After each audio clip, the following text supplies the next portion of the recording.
Cette fois-ci, nous partons en République démocratique du Congo, en RDC. Plus de 375 000 enfants sont exposés au risque d'être enrôlés par des groupes armés. Selon l'ONG Save the Children, l'offensive du groupe armé M23, soutenue par les forces rwandaises, a entraîné la fermeture de 17% des écoles dans la province du Nord Kivu. Aminata Alice Guindo. Dans l'est de la République démocratique du Congo, RDC, la guerre prive des milliers d'enfants de leur droit à l'éducation. Selon l'ONG Save the Children, environ 375 000 écoliers sont empêchés d'aller à l'école en raison du conflit dans la province du Nord Kivu, les exposant ainsi au risque d'être recrutés par des groupes armés. Le directeur de Save the Children en RDC, Greg Ram, a déclaré que la fermeture des écoles empêche les enfants d'accéder à l'éducation. Il a ajouté que cela les expose également à des risques renforcés de recrutement par des groupes armés et à plusieurs formes d'exploitation, telles que le travail des enfants. Les experts de l'ONU affirment aussi que le groupe armé M23, soutenu par des groupes rwandais, a repris les armes en 2021 contre le gouvernement de Kinshasa. En janvier, il s'est emparé de plusieurs villes, dont Goma, puis mi-février de Bukavu, capitale de la province voisine du Sud Kivu, des villes d'environ 1 million d'habitants chacune.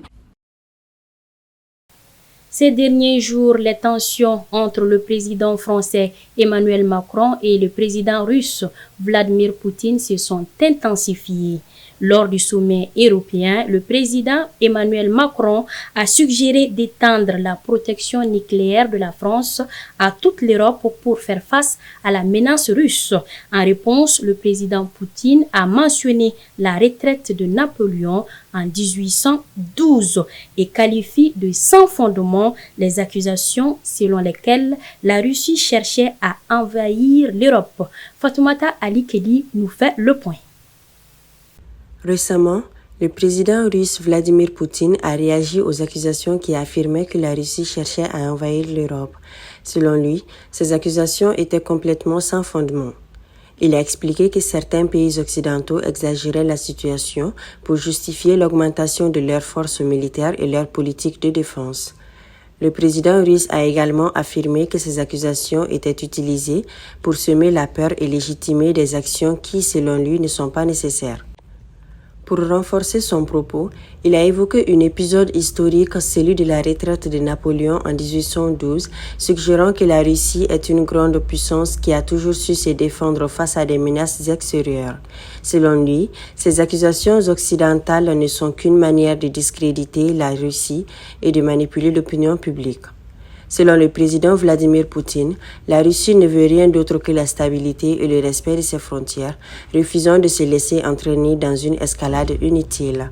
Cette réponse reflète la tension croissante entre la Russie et l'Occident, chaque partie interprétant les événements selon ses propres préoccupations géopolitiques.